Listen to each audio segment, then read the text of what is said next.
Welcome back to Outside Views, and today we're talking about an impending crisis that perfectly illustrates the disastrous gap between political ambition and practical reality in the UK's post-Brexit world. And the topic is the data center boom and the massive paralyzing bottleneck it is causing in Great Britain's aging, overstretched power grid. And this isn't a problem of insufficient data. It's a problem of insufficient power connection, and it's rapidly becoming the single biggest physical obstacle to the UK's promised digital future. And I hope Nigel Farage would see this video. And my strong personal view is that this situation is not a simple technical glitch. It's the inevitable consequence of a system that has been so fixated on ideological sovereignty and political posturing that it has completely failed to invest in and modernize the foundational infrastructure required to support a 21st century economy. And the figures we're seeing are staggering and completely unsustainable. In just 7 months, the UK's energy regulator Ofgem has reported a threefold increase in applications for new power grid connections. To put this demand surge into perspective, in November 2024, the total connection requests were around 41 gigawatts. By June 2025, that number had ballooned to an unbelievable 125 gigawatts. And this is not a modest increase, this is a tsunami of demand, and the key driver, making up more than half of these applications, is the data center boom.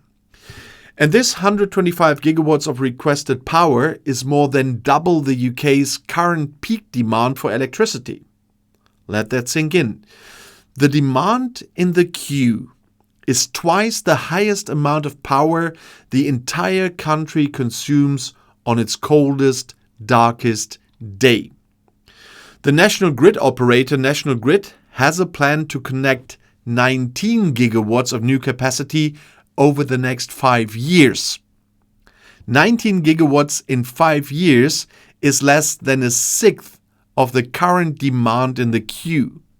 And it's an utterly inadequate response to a digital deluge. The problem with data centers is their massive, relentless energy appetite. A single large data center running at 100 megawatts consumes as much power as approximately 260,000 households. And crucially, their power consumption is constant 24 hours a day, 7 days a week, and the load cannot simply be switched off if the grid is under strain. This always-on demand makes them uniquely challenging for a grid attempting to integrate intermittent renewable energy sources like wind and solar. And this demand boom could not come at a worse time. The UK is already facing monumental electrification challenges driven by crucial climate policy goals. They are converting homes to heat pumps, rapidly expanding the electric vehicle charging network, and needing to electrify large segments of industry to hit net zero targets. And all of these necessary strategic projects require huge immediate power connections. Yet the data center queue is now so large that, as Ofgem reports, it exceeds even the most ambitious demand forecasts previously made. The grid, which should be the facilitator of the green transition and the digital economy, is instead becoming the bottleneck for everything. And this crisis is compounded by a layer of utter cynicism that is actively paralyzing the system. Speculative applications. Tech corporations, seeing the booming demand for AI computing and cloud storage, are submitting a flood of speculative applications to the grid operator, essentially reserving their place in the queue for power connections before they even have secured land or financing or final project approval. And this is a calculated, selfish move by large corporations. They are essentially taking out an insurance policy on future connection capacity, clogging the pipeline with projects that may never be built, simply to lock out potential rivals. And this speculative traffic is a scandal because it actively pushes back genuinely needed projects. And the queue is a finite resource, and when it's filled with ghost projects, it delays everything. the connection of legitimate consumer-focused data centers, the electrification of a key factory, or the installation of a new battery storage facility that could stabilize the grid.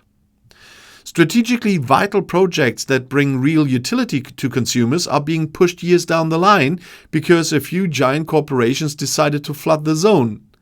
And this is the ugly side of unregulated free-for-all capitalism, where scale and speculation win over genuine utility. And once again, the government has to act here. The failure to anticipate and address this capacity crunch is a deep institutional failure that stretches back years, but it's already magnified by the post-Brexit environment. I should have known that word. It's used in Star Wars Episode 1. Since leaving the EU, the UK has desperately tried to pivot to become a science and technology superpower. The entire political rhetoric centers on global digital dominance, on AI leadership, and attracting massive foreign direct investment in tech. But these projects require two things above all, and that's talent and power.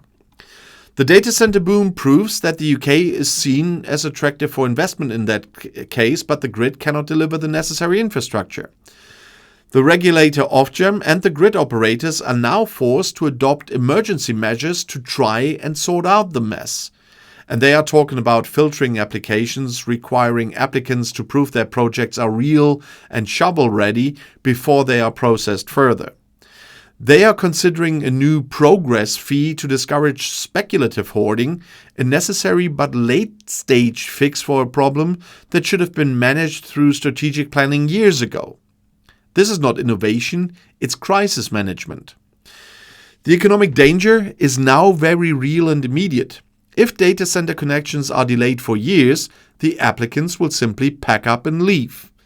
They will shift their multi-billion-pound project to countries that can offer reliable and fast access to power, such as Ireland, the Netherlands, and the Nordic countries. And these are the exact same European neighbors that the UK was promised it would eclipse after achieving its independence. Instead, the UK risks becoming a digital backwater, its high-tech ambitions blocked by a physical bottleneck, with businesses opting to relocate their strategic computing assets elsewhere. And this would be an absolute disaster for the UK's positioning in the global digital economy. The long waiting times, potentially a decade or more for some projects, are not merely an inconvenience. They are a detriment to economic growth, forcing a direct choice between digital expansion and energy security. And ultimately, this entire situation is a result of chronic underinvestment in foundational infrastructure, a failure that spans multiple governments obsessed with short-term political gains over long-term strategic resilience. The UK's grid has been built for a different century, designed around large centralized fossil fuel power stations and not around the dispersed variable inputs of renewables and the massive concentrated outputs required by modern hyperscale computing. The pivot to a decarbonized, electrified economy requires billions in immediate investments in transmission and distribution networks. It requires new undersea interconnectors, new domestic capacity to shift power from windy Scotland to demanding London, and smart grid technology to manage complex load balancing. And this investment was slow, hesitant, and constantly hampered by complex planning laws and regulatory uncertainty. And the current crisis demonstrates that the decision to leave the EU, which complicated everything from labor movement to regulatory harmonization, served only to distract political attention and financial resources away from these essential domestic upgrades. The political class promised a revolution in technology and prosperity, but they forgot to buy the necessary electrical wires. The data center boom, which should be a clear sign of the UK's global appeal, is instead revealing a terminal weakness in the nation's physical foundations.